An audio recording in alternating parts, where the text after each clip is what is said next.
ನಮಸ್ಕಾರ ಎಲ್ಲ ವಿದ್ಯಾರ್ಥಿಗಳಿಗೆ. ಇವತ್ತಿನ ವಿಡಿಯೋದಲ್ಲಿ ಯಾರ್ಯಾರೆಲ್ಲ 2024ಕ್ಕೆ ಸೆಕೆಂಡ್ PUC ಎಕ್ಸಾಮ್ನ ಬರೀತಾ ಇದ್ದೀರಾ ಅವರಿಗಾಗಿ ಬ್ಲೂ ಪ್ರಿಂಟ್ನ ಬಿಟ್ಟಿದ್ದಾರೆ ಬೋರ್ಡ್ನಿಂದ. ಆ ಬ್ಲೂ ಪ್ರಿಂಟ್ಗಳು ಯಾವ ರೀತಿ ಇದೆ, ಯಾವ ಪಾಠದಿಂದ ಎಷ್ಟು ಮಾರ್ಕ್ಸ್ಗೆ ನಿಮಗೆ ಕ್ವಶನ್ಸ್ಗಳು ಬರ್ತವೆ ಅಂತ ಇವತ್ತಿನ ವಿಡಿಯೋದಲ್ಲಿ ನೋಡ್ತಾ ಹೋಗೋಣ. ಹಾಗೆ ಇವತ್ತಿನ ವಿಡಿಯೋದಲ್ಲಿ ಇಂಗ್ಲೀಷ್ ಬ್ಲೂ ಪ್ರಿಂಟ್ನ ನೋಡ್ತಾ ಹೋಗೋಣ. ಇದುವರೆಗೆ ನಮ್ಮ ಚಾನಲ್ನ ಯಾರು ಸಬ್ಸ್ಕ್ರೈಬ್ ಮಾಡಿಲ್ಲ ಪ್ಲೀಸ್ ಹೋಗಿ ಸಬ್ಸ್ಕ್ರೈಬ್ ಮಾಡಿಕೊಳ್ಳಿ. ಹಾಗೆ ಸೆಕೆಂಡ್ PUC ವಿದ್ಯಾರ್ಥಿಗಳಿಗಾಗಿ ವಾಟ್ಸಪ್ ಗ್ರೂಪ್ ಮಾಡಿದ್ದೀವಿ, ಬೇಕಾದರೆ ಅದರಲ್ಲೂ ಬಂದು ಜಾಯ್ನ್ ಆಗ್ಬೋದು ಅಂತ ಹೇಳ್ತಾ ಬನ್ನಿ ಇವತ್ತಿನ ವಿಡಿಯೋನ ಶುರು ಮಾಡೋಣ.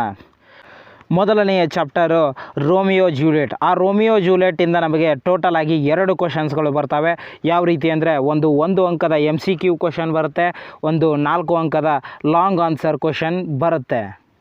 ಎರಡನೆಯ ಚಾಪ್ಟರು 2 ಡಿಯರ್. ಆ 2 ಡಿಯರ್ ಪಾಠದಿಂದ ನಮಗೆ ಟೋಟಲ್ ಆಗಿ 7 ಮಾರ್ಕ್ಸ್ಗೆ ನಮಗೆ ಕ್ವಶನ್ಸ್ ಬರ್ತವೆ. ಯಾವ ರೀತಿ ಅಂದರೆ 3 MCQ ಕ್ವಶನ್ಸ್ಗಳು ಬರ್ತವೆ, ಅದೇ ರೀತಿ ಒಂದು ಲಾಂಗ್ ಆನ್ಸರ್ ಕ್ವಶನ್ ಅಂದರೆ 4 ಅಂಕದ ಒಂದು ಪ್ರಶ್ನೆ, MCQ 3 ಬರ್ತವೆ. ಟೋಟಲ್ ಆಗಿ 7 ಮಾರ್ಕ್ಸ್ ನಮಗೆ ಎರಡನೇ ಪಾಠದಿಂದ ಬರುತ್ತೆ.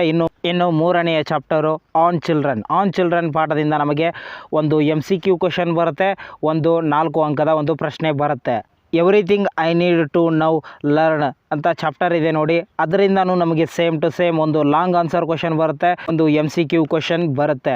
ಇನ್ನು ಸನ್ನಿ ಮಾರ್ನಿಂಗ್ ಚಾಪ್ಟರ್ನಿಂದ ನಮಗೆ ಒಂದು MCQ ಕ್ವಶನ್ ಬರುತ್ತೆ, ಒಂದು 4 ಅಂಕದ ಪ್ರಶ್ನೆ, ಒಂದು 6 ಅಂಕದ ಪ್ರಶ್ನೆ. ಇದು ವೆರಿ ಇಂಪಾರ್ಟೆಂಟ್ ಆಗುತ್ತೆ, ಯಾಕಂದರೆ 6 ಅಂಕದ ಪ್ರಶ್ನೆ ಮತ್ತು 4 ಅಂಕದ ಪ್ರಶ್ನೆ ಒಂದು MCQ ಕ್ವಶನ್ಸ್ಗಳು ಈ ಸನ್ನಿ ಮಾರ್ನಿಂಗ್ ಪಾಠದಿಂದ ಬರುತ್ತೆ.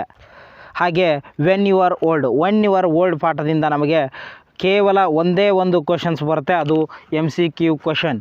ಹಾಗೆ ದ ಗಾರ್ಡ್ನರ್ ಚಾಪ್ಟರ್ನಿಂದ ನಮಗೆ 2 MCQ ಕ್ವಶನ್ಸ್ಗಳು ಬರ್ತವೆ, ಹಾಗೆ ಒಂದು 4 ಅಂಕದ ಒಂದು ಪ್ರಶ್ನೆ ಬರುತ್ತೆ, ಹಾಗೆ 3 ಅಂಕದ ಒಂದು ಶಾರ್ಟ್ ಆನ್ಸರ್ ಬರುತ್ತೆ.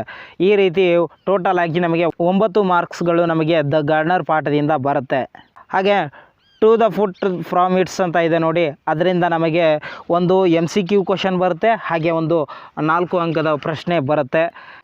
ಐ ಬಿಲೀವ್ ಬುಕ್ಸ್ ಅಂತ ಇದೆ ನೋಡಿ, ಆ ಲೆಸನ್ನಿಂದ ನಮಗೆ 4 ಅಂಕದ ಒಂದು ಪ್ರಶ್ನೆ ಬರುತ್ತೆ.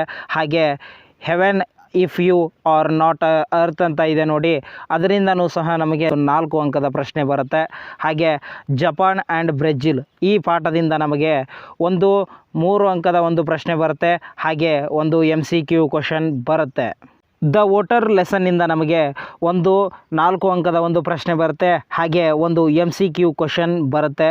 Where there is a whale ಆ ಪಾಠದಿಂದ ನಮಗೆ ಒಂದು 4 ಅಂಕದ ಒಂದು ಪ್ರಶ್ನೆ, ಹಾಗೆ 1 ಅಂಕದ ಒಂದು ಪ್ರಶ್ನೆ, MCQ ಕ್ವಶನ್ 1, ಹಾಗೆ 4 ಅಂಕದ ಒಂದು ಪ್ರಶ್ನೆ ಬರುತ್ತೆ. ಹಾಗೆ ವಾಟರ್ ಪಾಠದಿಂದ ನಮಗೆ 6 ಅಂಕದ ಒಂದು ಪ್ರಶ್ನೆ ಮಾತ್ರ ಇರುತ್ತೆ, ಲಾಂಗ್ ಆನ್ಸರ್ ಕ್ವಶನ್ನು 6 ಅಂಕದ ಪ್ರಶ್ನೆ ವಾಟರ್ ಪಾಠದಿಂದ ಬರುತ್ತೆ. ಹಾಗೆ ಗ್ರಾಮರ್ಗಳನ್ನು ನೋಡ್ತಾ ಹೋಗೋಣ. ನಮಗೆ ಟೋಟಲ್ ಆಗಿ 35 ಮಾರ್ಕ್ಸ್ನ ಗ್ರಾಮರು ಈ ಸರ್ತಿ ಎಕ್ಸಾಮ್ನಲ್ಲಿ ಇರುತ್ತೆ. ಅದರಲ್ಲಿ ಒಂದು ಪ್ಯಾಸೇಜ್ನ ಕೊಡ್ತಾರೆ, ಅಲ್ಲೇ ಓದ್ಕೊಂಡು ಅಲ್ಲೇ ಬರೀಬೇಕು, ಅದಕ್ಕೆ 10 ಮಾರ್ಕ್ಸ್ಗಳಿರ್ತವೆ. ಹಾಗೆ ಪ್ರೊನೌನ್ಸ್ ಆ್ಯಂಡ್ ಇಟ್ಸ್ ರೆಫರೆನ್ಸ್ ಅಂತ ಇದೆ ನೋಡಿ, ಅದು ನಮಗೆ 4 ಮಾರ್ಕ್ಸ್ಗೆ ಬರುತ್ತೆ. ಅದು ಯಾವ ರೀತಿ ಇರುತ್ತೆ ಅಂತ ನಾನು ಒಂದೊಂದಾಗಿ ಚಾಪ್ಟರ್ ವೈಸ್ ನಿಮಗೆ ಮಾಡಿ ಹಾಕ್ತೇನೆ. ಈ ಸೆಕೆಂಡ್ PUC ಗ್ರಾಮರ್ ಪಾಯಿಂಟ್ಸ್ಗಳನ್ನು ನಾನು ಚಾಪ್ಟರ್ ವೈಸ್ ಮಾಡಿ ನಿಮಗೆ ಹಾಕ್ತಾ ಹೋಗ್ತೇನೆ, ಆವಾಗ ನಿಮಗೆ ಈಸಿ ಆಗುತ್ತೆ. ಯಾರ್ಯಾರಿಗೆಲ್ಲ ಇಂಗ್ಲೀಷ್ ಗ್ರಾಮರು ಸ್ವಲ್ಪ ಟಫ್ ಆಗ್ತಾ ಇದೆಯೋ ನನಗೆ ಕಮೆಂಟ್ ಮಾಡಿ, ನಾನು ಆದಷ್ಟು ಬೇಗ ನಿಮಗೆ ವಿಡಿಯೋ ಮಾಡಿ ಹಾಕ್ತೇನೆ. ಹಾಗೆ ಕಂಪ್ಲೀಟ್ ದ ಡೈಲಾಗ್ನ ಕೇಳ್ತಾರೆ, ಅದು 3 ಮಾರ್ಕ್ಸ್ಗೆ ಇರುತ್ತೆ. ಹಾಗೆ ನೋಟ್ ಮೇಕಿಂಗ್ ಇರುತ್ತೆ, ಅದು 4 ಮಾರ್ಕ್ಸ್ಗೆ ಒಂದು ನೋಟ್ ಮೇಕಿಂಗ್ ಇರುತ್ತೆ. ಲೆಟರ್ ರೈಟಿಂಗ್ ಇರುತ್ತೆ, ಅದು 5 ಮಾರ್ಕ್ಸ್ಗೆ. ಇದು ಸೆಕೆಂಡ್ PUCಯ ಬ್ಲೂ ಪ್ರಿಂಟು. ಈ ವಿಡಿಯೋದ ಬಗ್ಗೆ ನಿಮಗೇನಾದರೂ ಡೌಟ್ಸ್ ಇದ್ದರೆ ಕಮೆಂಟ್ ಮಾಡಿ. ಹಾಗೆ ನಿಮಗೆ ಗ್ರಾಮರ್ ಕ್ಲಾಸ್ಗಳು ಬೇಕು ಅಂದರೆ ನನಗೆ ಕಮೆಂಟ್ ಮಾಡಿ, ನಾನು ಆದಷ್ಟು ಬೇಗ ವಿಡಿಯೋ ಮಾಡಿ ಹಾಕ್ತೇನೆ. ನೆಕ್ಸ್ಟ್ ವಿಡಿಯೋದಲ್ಲಿ ಮತ್ತೊಂದು ಸಬ್ಜೆಕ್ಟ್ನ ಬ್ಲೂ ಪ್ರಿಂಟ್ ಬಗ್ಗೆ ವಿಡಿಯೋ ಮಾಡಿ ಹಾಕ್ತೇನೆ. ಧನ್ಯವಾದಗಳು.